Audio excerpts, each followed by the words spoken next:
carro. E quando você vê uma pessoa que ela está com os problemas físicos, você pode atender, mas você vê também ali uma falta de busca de espiritualidade. Aí você pergunta para a pessoa se ela tem uma religião, se ela tem uma fé, e você... É como se fosse assim, você aconselha ela nessa busca, você acha que o pessoal te escuta, como que funciona? Porque tem gente que você fala, cara, você está precisando de rezar. Você está encapetado, meu. Eu vou te tratar aqui, mas vai em algum canto aí. Eu tento assim... Espelha as estelices dela. Eu tento inicialmente, assim, separar bem a questão profissional, né? A questão da minha... Né, do que eu abracei como ideal de vida, né? Profissionalmente falando. Eu tento não misturar as coisas, né? Mas quando eu percebo que a pessoa dá uma abertura, ou quando é alguém que já me conhece, eu já vi você no centro e tal, que a pessoa já sabe que eu sou espírita, por exemplo. Então eu sempre pergunto e ofereço para a pessoa assim, faz uma busca dentro da tua religião, né? Não importa, eu não fico tentando transformar ninguém em espírita, né? Isso aí seria até antiético, não combina com os meus ideais. Eu acho assim, se a pessoa quiser ser espírita, eu vou ficar feliz, mas que não seja assim uma coisa forçada. Então eu sempre falo para a pessoa, você é católico? Vai na missa, né? Conversa com o padre. Ou se você Vai lá fazer esconde que você é espírita? Não, nunca escondi. Nunca. Ai, que lindo. Não escondo. Não escondo porque pra você esconder algo, você tem que achar que aquilo tem uma chance de ter algum erro ali. E eu não vejo erro nenhum para poder esconder isso.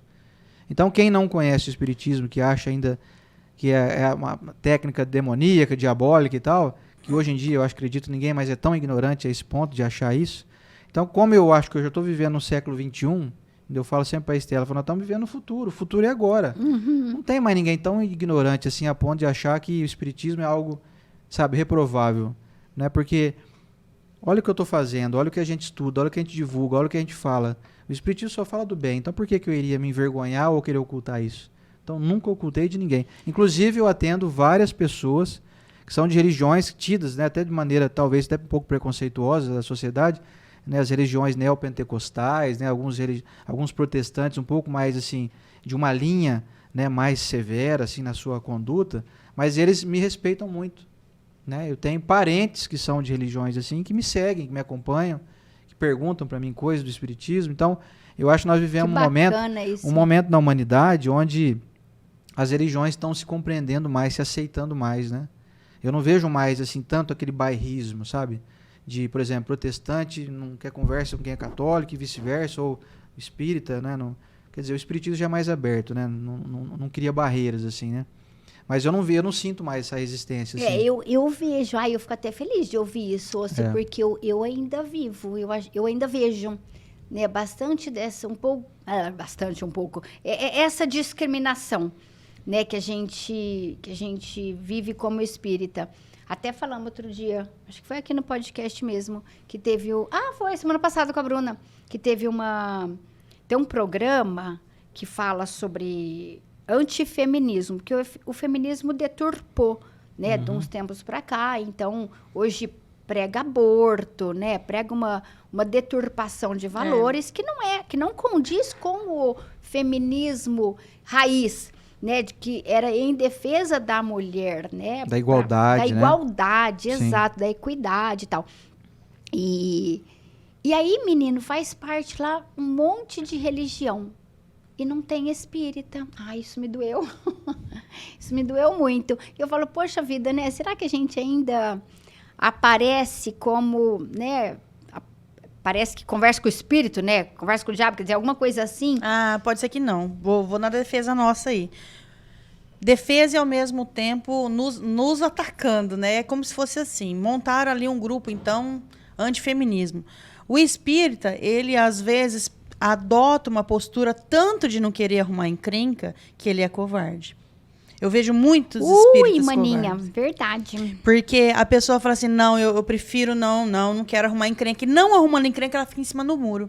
E aí, quando você fala, e aí, você é antifeminista? Fala, peraí, eu vou arrumar encrenca com alguém? Não, não sou anti nada, não.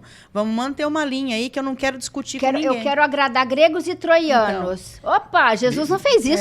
Jesus foi à cruz para defender o que ele pregava. Não, e aí a pessoa não agrada gregos e troianos e se desagrada profundamente, né? Exatamente. Então, o Emmanuel tem até uma frase que fala isso, que é doída. Ele fala assim, se você encontrou consolo na doutrina espírita, não lhe negue fidelidade. Ai, que doído. Quer dizer, defenda a sua bandeira, né? Mostra que você é espírita. Porque como é que o espiritismo vai quebrar essas barreiras que você estava falando? Né?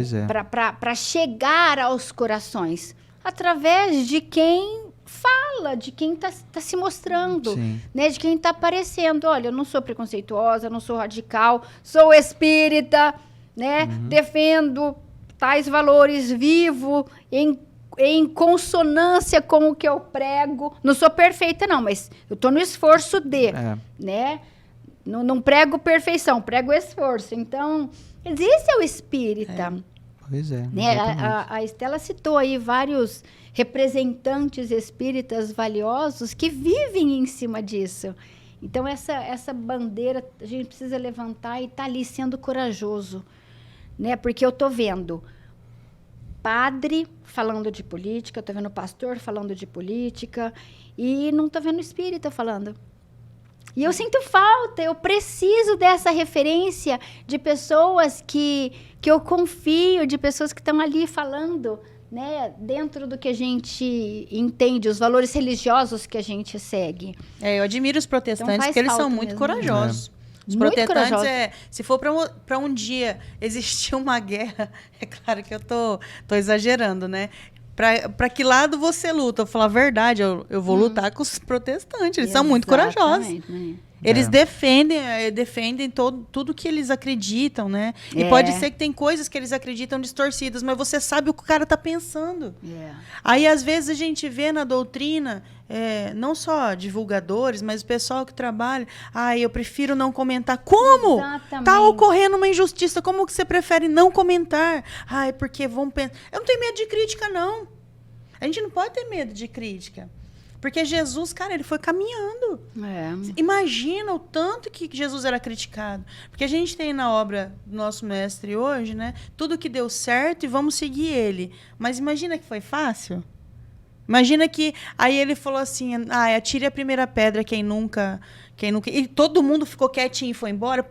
O pessoal xingou até. Não atiraram a pedra, mas que xingaram. Então, assim, quando a gente vê em Paulo Estevão, como que Estevão desencarna, corajoso, aí você fala, eu sou covarde de dar uma opinião que eu sei que está dentro do que eu acredito. Não, a gente tem que ser mais corajoso. E quem tem medo de ser criticado, sinto lhe informar. Mas você vai ser criticado por ser uma pessoa que tem medo de dar opinião. Exatamente. Então você vai ser criticado de todo jeito. Você acaba não confiando mais. Se você der opinião, você é criticado. Se você não der opinião, você é criticado. Você também é em cima do muro. Então você não está sabendo, às vezes, mas você está sendo criticado. Se você vai para A ser criticado por quem está em B, se você vai para B, ser criticado quem está em A. A gente tem que tomar partido de alguma forma, né? Eu acho que tudo vale o equilíbrio, né? Tem gente que, para tomar partido de alguma opinião, a pessoa se torna um radical, se torna uma pessoa intransigente, né? De certo modo grosseira, né? Então é contra isso que a gente tem que combater em nós também. Obviamente que eu tenho as minhas opiniões, mas eu não fico tentando enfiar ela goela abaixo de quem pensa ao contrário. Porque isso aí é uma medida quase que ditatorial, né? Eu acho que a querer impor no outro que o outro pense como eu penso, isso é uma coisa que eu não defendo, eu não acho agradável isso. Então por isso que às vezes a pessoa pode achar que eu não sou igual a ela. Eu não sou mesmo, não sou radical, né? Eu não gosto de radicalismo, de nenhum tipo. Eu acho que o segredo da vida, tudo que a gente estuda na literatura espírita tá ensinando o equilíbrio, o ponto de equilíbrio. Então eu tento seguir essa linha aí, tento, ser fiel a isso, né? Eu sei que tem muito a melhorar, né? Coitado de mim, né? De me achar um dia bom em alguma coisa, mas eu estou tentando me esforçar para isso, mas sem me acovardar diante das necessidades, né? Que a gente peque até pelo excesso, mas não pela omissão, né? Sim, a omissão eu acho que... A omissão é covardia. Como aquela história diz, né? O indivíduo estava em cima do muro, não sabia para que lado que pulava, se o lado do inferno ou o lado do céu. Ele olhou do lado do céu, todo mundo muito quietinho, muito pacato. Ele olhou do lado do inferno, estavam todos os amigos dele lá fazendo churrasco. Aí ele ficou tentado, ele ficou olhando, não sei qual que eu vou, se eu vou para cá, se eu vou para lá. Aí o São Pedro, vem meu filho, vem para cá pro céu. Não sei, São Pedro, se eu vou. Aí o capeta olhou pro São Pedro e falou, não, pode ficar sossegado, ele já é meu, já era... Quem está em cima do muro já me pertence. Do muro já Nossa! Eu fiquei pensando, eu falei, como que vai terminar isso? Pois é. Quem está em cima do muro já está do lado do mal, não está percebendo. Já está. Mas aí que tá. Aí que tá. Aí depois desse entendimento vem a recomendação do equilíbrio, né? Tome partido, mas seja equilibrado. né? Seja do lado, então, que você sabe que é o correto, mas não faça disso uma arma, não se arme. Ele fica ácido, porque aí você se torna alguém assim, que defende o bem, mas dando uma paulada na cabeça do outro. Eu defendo Jesus, eu vou te dar um tiro para defender Jesus. Não, aí também não, né? Tem que ser uma coisa que tenha equilíbrio, né? Eu acho que nos é apresentado ao longo do caminho o momento de você agir com justiça, o momento de você colocar o que você acredita. Não é o tempo todo. Não é? Você está numa roda de chá ali conversando, é a hora de falar, às vezes, bobeira. Vamos falar bobeira. Que hora que é agora? Então, como o próprio Evangelho diz, né, o homem no mundo, você vai lendo as circunstâncias que você está inserido. Você vai nos seus pacientes. Quando a pessoa começa a falar coisas que você vê que você tem ferramenta para ajudar ela, sem deturpar o movimento ou sem ferir a fé dela, é claro que tem que ser usado. É porque o evangelho não é uma coisa assim, não existem donos do evangelho. O evangelho é uma arte, é uma lei de amor aí que rege o universo. Então, quando você fala, por exemplo, a alguém assim, olha, você está aborrecido aí, por exemplo, que você discutiu com a sua irmã, com o seu irmão ou com o seu pai, né? Releva, perdoa, tenta compreender por que aconteceu isso e tal. Você vê, se trata de uma técnica que estimula o perdão, mas o perdão não pertence à doutrina espírita. Se bem que é uma recomendação da doutrina espírita. Mas o perdão, eu desconheço alguma religião que não ensine a perdoar. Então nós estamos o tempo todo evangelizando. É verdade, né? Nós estamos o tempo todo assim, divulgando o evangelho com as nossas ações. Ou então divulgando o anti-evangelho, né? Quando a gente age ferindo as leis, né? As leis que regem a vida, né? As leis, a lei de amor que a gente até estudou aí no nosso estudo semanal lá da Rede Amigo Espírita, as últimas 3 semanas, a lei de amor do capítulo 11 do Evangelho, né, os itens 8, 9 e 10. Então, é isso. Não tem perguntas no chat. Tem pergunta, não? Tô vendo a Nayara que falou que arrumei o intestino dela aqui, ó. Ei, Nayara. A Cláudia também, a Cláudia Estela, falando que abriu as porteiras da alma dela. Você vê, com o Ociander o assunto abriu de uma maneira tão... Foi pro outro canto. Nossa, tão arena feminina. Legal. Porque a gente acabou tocando em assuntos aqui, Ossi, que não é fácil abordar, né? Não são assuntos fáceis de abordar e não pode gerar ângulos agudos, né? Sim. A gente quer aqui criar uma arena que agregue as pessoas em geral, né, dentro aqui do universo feminino, mas que agregue em alguma coisa na vida. E a gente acabou, eu me senti assim, né, hoje, falando de coisas que, são até meio, né, um território ali meio complicado, mas importante de serem ditas. A gente né? tem que falar de tudo, tudo tem que ser falado, né, porque tudo que não é falado vai ficar para depois. Né? Tudo que você deixa de falar hoje, para falar em outro momento, talvez fique um pouco mais complicado. Então, por que não falar agora? Mas falar de maneira respeitosa, de maneira equilibrada. Eu acho que... Exato. Se por exemplo, até entrando na questão política, né? Que hoje em dia é o território acho que mais sensível da gente falar, né? Hoje em dia, né? Uhum. Se quem está na política buscasse mais a compreensão do outro de uma maneira mais respeitosa, não estaria esse caos que a gente está vivendo hoje. Essa polarização, que ela é extremamente danosa, né, para a vida da gente, de modo geral. Não tem quem sai ganhando com polarização. Mas assim, a gente tem que saber diferenciar, separar o joio do trigo. Sabe? Sem pegar e tocar fogo no joio, sabe? Pega o joio e separa. Mas não joga fogo em quem está segurando o joio e achando que está segurando trigo, sabe? Eu acho que isso vale para qualquer um, porque tá todo mundo achando que tá com o trigo na mão, né? E você vê, existem guerras tão grandiosas em pessoas, às vezes, que têm religiosidade, né? Uma religião, mas tem, às vezes, dogmas diferentes, que nem você estava falando, né? O que nos difere, né? Que barreiras são essas? O conceito moral... Religião não difere em nada. Sim, são todos iguais. Você falou isso, né? Do perdão. Sim, que religião que prega Quem que é dono do perdão? Qual religião que é dono do perdão? Então o perdão é universal. Exato. Né? Amar ao próximo. A gente pode né, pensar diferente em um dogma ou outro, mas no aspecto moral, a gente está falando tudo a mesma coisa. Então é hora de se unir. Você vê e falar de religião, diferenças religiosas, política, né? São assuntos importantes, necessários, e hoje o mundo pede esse amadurecimento. Sim. Né? Aquela história de... não fala de Futebol, religião e política. Acabou. Amadurecimento hoje para o mundo pede que você fale disso. Vamos falar de tudo. E transcenda a sua percepção. Sim. Né? Porque o teu amigo que pensa diferente de você pode te agregar muito, Sim. muito. Não, e quantas vezes você não percebe que você está errado em algum pensamento? Exato. Quer dizer, se não tivesse o contraditório, como é que a gente iria descobrir que a gente está indo para um caminho errado, né? Por isso que existe esposa. Pois é. Esposa é que salva a vida do marido, né? Pois é. E vice-versa, né? Pois é. E se a gente não falar, por exemplo, de política com os nossos filhos, a escola fala. Exato. E aí, o que a escola está falando? Esses dias, quando estava tendo aula online, a minha filha estava de 12 para 13, né? Hoje ela está com 14 já. E tinha professores ali que terminava a aula ou ia com a minha versão. Porque você tinha que tirar aquilo que estava acontecendo ali. O professor colocando ideologias, assim, de uma maneira muito... É isso que é certo. É o partidarismo. E no momento que o professor está falando, ele está com o cajado da sabedoria na mão. Não é um professor de história ou de geografia, não. É o cara que está com o cajado. Ele ganhou Quem que são os professores dos nossos filhos? Eu fui criança. É lei o que ele fala. Então, se eu desconstruir isso na cabeça de uma criança, nossa, é muito difícil, né? Por isso que os pais precisam ficar atentos, Precisa ficar atentos. Porque tem muita coisa sendo falada por aí como verdade, que é uma verdade, né, muito parcial, né? Uma verdade muito complicada de ser a verdade verdadeira, né? Então, obviamente que quem é dono da verdade verdadeira é só Deus, né? Mas eu acho que realmente a imparcialidade é uma coisa que falta muito hoje em dia, né? Eu acho que a parcimônia, assim, é uma coisa que mais prejudica em certos casos do que ajuda, né? E esse diálogo é tão importante, né, Ossi? Nossa, quanta coisa a gente falou aqui. Ossi do céu. Tô fazendo aqui uma recapitulação rápida. Uma horinha aqui, e foi tão em síntese, né? Parece que eu até assustei com a hora. Eu falei, nossa, achei que a gente tinha estourado o tempo de tanta coisa que a gente falou. É que a gente sente Falamos da técnica. Até umas 7 da noite dá pra ficar aqui. Então outro lá que eu vou daqui a pouco. Vamos ficar até 7 aqui de boa.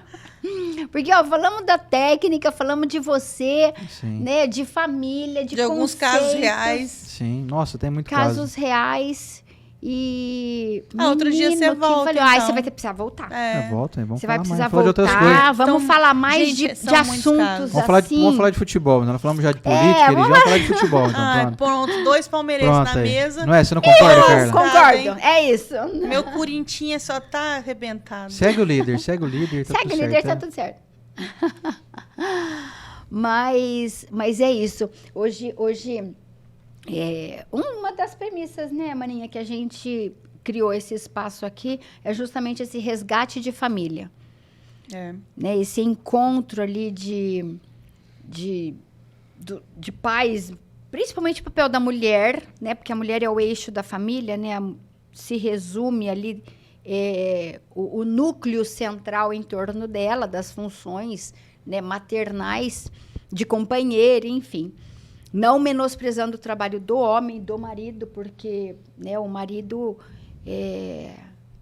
Outro dia eu vi um vídeo tão interessante, falou que a função do homem é prover, proteger e estar junto, né? E a da mulher é essa essa da sensibilidade, essa do calor do lar. Ai, gente, eu fiquei encantada com o vídeo desse rapaz.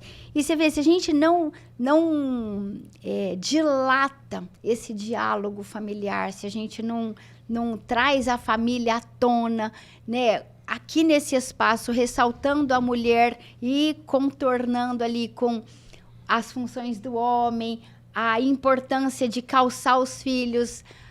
Olha quanta coisa se perde. Né? O eixo familiar, eu estava falando, né? Um dos motivos foi que a gente criou esse espaço, foi isso. Resgatar esse valor de família, porque hoje a gente escuta falar... Gente, é muita facilidade que se fala com crianças, 14 anos de criança. que bebe, que tá usando droga.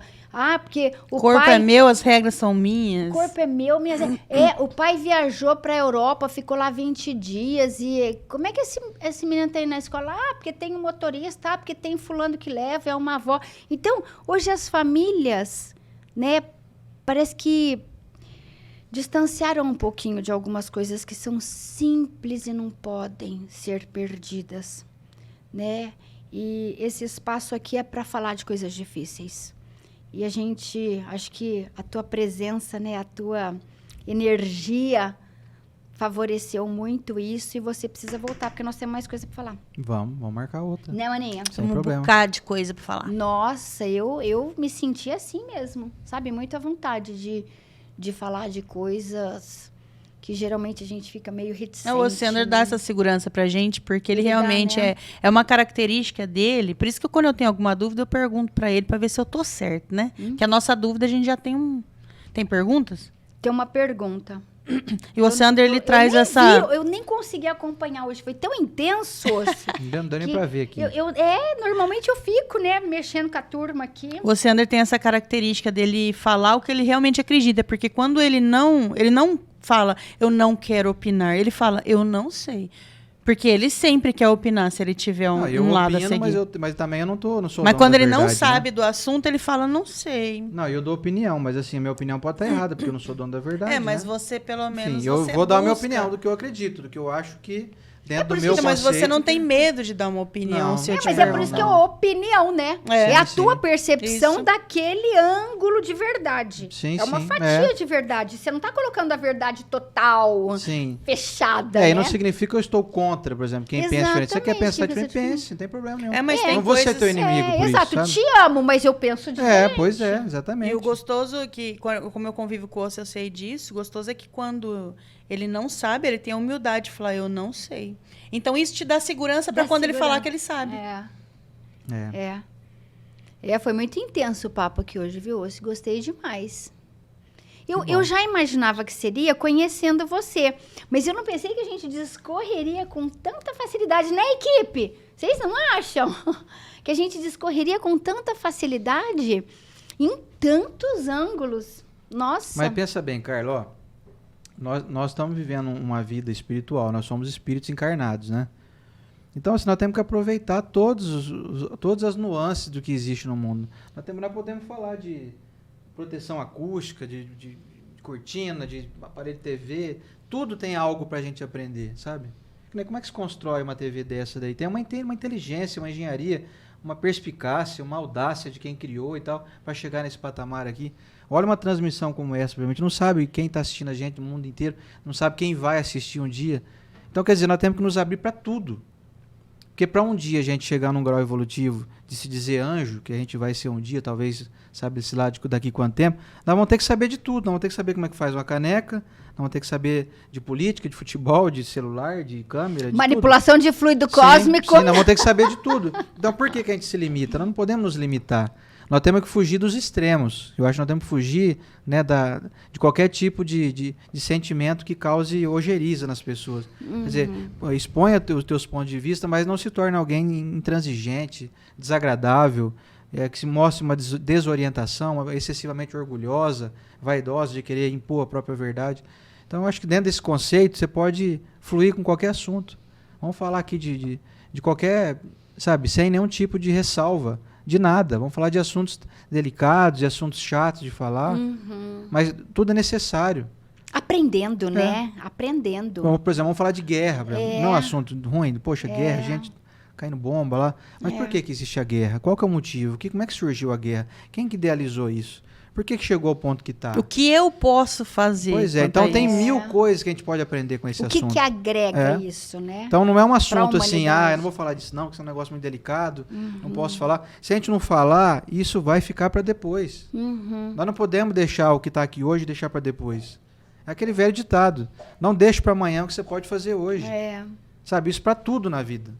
Então, é uma visão que eu tenho, né? Essa é a minha maneira de enxergar a vida. Assim. Então, Isso é zona de conforto. Isso atrapalha a evolução da humanidade, atrapalha o nosso crescimento. Tipo, como não vamos falar disso agora, não. Deixa para amanhã, como o ano que vem a gente fala disso. Imortais, Deixa para amanhã, deixa para ano que vem. Por que deixar para ano que vem? Não quero mexer com esse assunto não, porque vai dar briga, porque ele é ruim, me dá um ruim. Não, encara esse ruim. Né? O bom mora do lado de lá do ruim. Sim. É verdade. E outra é ruim agora porque eu não entendo ele direito, né? Eu não sei compreender bem. Quando eu compreender já não vai ser ruim mais, né? Eu transformo, né, aquilo que hoje eu não entendo, que eu sou ignorante naquele assunto, eu transformo em conhecimento e aquilo não se torna mais ruim de ser falado, né? De ser compreendido. Depois, quem sabe um dia, a gente não pode até de uma certa forma, como eu usei o exemplo aqui da palavra guerra, né? Quem sabe um dia, com esse entendimento sendo ampliado, sendo divulgado, quem sabe não chega na cabeça das autoridades, né, que promovem guerra, para que um dia elas deixem de fazer guerra. Exatamente. Porque é uma coisa absolutamente inválida, 100% improdutiva. 100%, não tem nenhuma utilidade, né? Por exemplo, na guerra em si.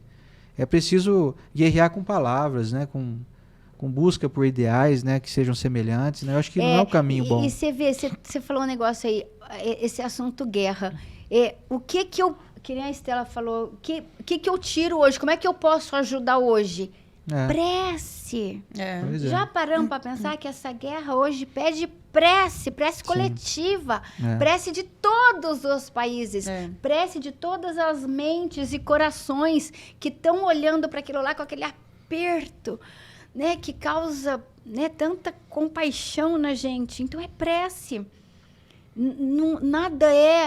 Nada acontece ao acaso, né? Então é prece. Então olha quanta coisa, né, pode gerar conversando. É verdade. Nossa, é infinito. Os assuntos são infinitos. Não tem como parar. Acabou o assunto. Não tem.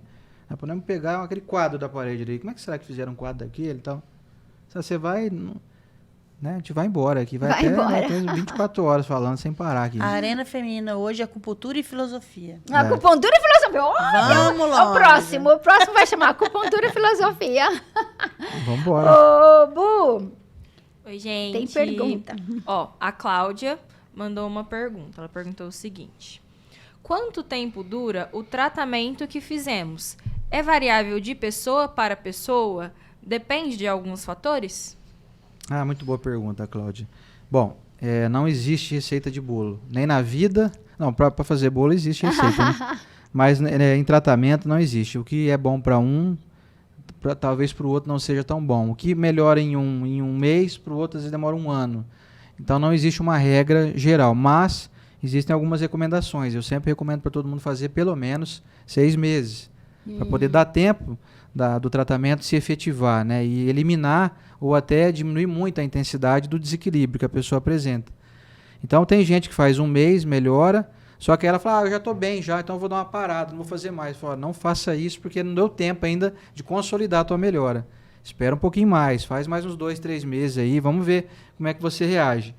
E eu sempre recomendo a pessoa, então tá bom, fiz 6 meses, estou bem, e eu falo para a pessoa, olha, se você sentir que você começou a voltar de novo com algum sintoma, você me chama, que a gente já retoma de novo rapidamente.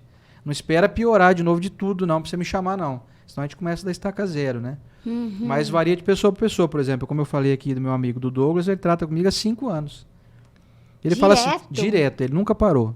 Ele fala, eu gosto de fazer, não me incomoda, não é caro, é prático, você vem aqui, a gente bate papo e tal. Ele brinca assim, né? A gente brinca, ele me zoa lá que eu sou palmeirense, eu zoo ele que ele é corintiano e assim a gente vai tocando em frente. Então, ele faz há 5 anos por conta própria. Ele podia ter parado já, né?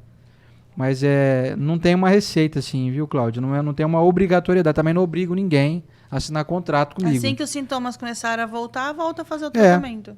Quer dizer, tem gente que faz, vou fazer 1 ano então, a pessoa faz 1 ano, fica bem, para. Aí ela fica 2 anos sem fazer, depois ela volta para um outro problema, sabe? Eu tinha uma dor no braço aqui, agora eu vou tratar meu ombro esquerdo, que outro dia eu machuquei e tal. Então as pessoas vão e vêm, assim, sabe? E elas estão sempre retornando, assim, com outros pedidos, né? Porque o nosso corpo é muito complexo, né? Então, assim, resposta, não tem receita de bolo, não tem padrão. Não tem um padrão. Fulano fez o tratamento com você de joelho e sarou em 2 meses. Sabe que eu vou sarar em 2 meses também? Eu não sei, teu joelho é diferente do dele, né? Você tem, às vezes, uma idade diferente, às vezes a alimentação sua é diferente, o teu peso corporal, sobrecarga de peso nesse joelho é diferente. Então, eu não olho só pelo ângulo da acupuntura, eu olho também como fisioterapeuta a pessoa, né? Dou recomendações de alongamento e tudo mais. E o vocabulário do Sandro é excelente, né? Ele jamais vai falar pra uma pessoa, você tá gordo, meu. Você tá gordo, É. teu joelho... Ele vai falar, às vezes, o seu sobrepeso... Eu não falo que ela tá gorda, eu falo que ela tá parecida comigo. Pronto, tá resolvido. Acabou. Então, como É delicado.